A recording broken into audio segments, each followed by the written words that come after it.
దేవుని కోసం రోషంగా బ్రతికిన వాళ్ళు, దేవుని కోసం పౌరుషంగా బ్రతికిన వాళ్ళు ఎక్కువ కాలం బ్రతికినట్టుగా చరిత్రలో మనకు కనబడదండి. ఒక ఏలియా కావచ్చు, ఎలీషా కావచ్చు, పాత నిబంధనలో, క్రొత్త నిబంధనలో మరి ముఖ్యంగా మనం చూసినప్పుడు యేసుక్రీస్తుల వారు చాలా షార్ట్ టైం అయింది, 33.5 అంటే బాప్తిస్మం ఇచ్చి యోహాను ఎక్కువ కాలం బ్రతికినట్టు లేడు, ఆ తర్వాత యేసు ప్రభుల వారు ఎక్కువ కాలం బ్రతికినట్టుగా లేడు.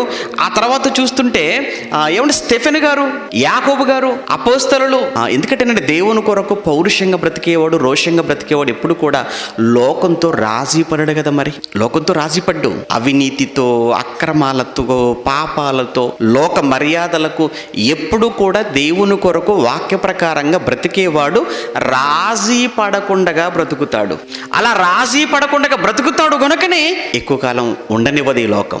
మీరు కూడా ఈ లోకంతో రాజీ పడ్డారనుకోండి, లోకం మిమ్మల్ని దీవిస్తుంది. లోకంతో రాజీ పడలేదనుకో, లోకం మిమ్మల్ని శపిస్తుంది లేదా చంపుతుంది ఈ లోకం.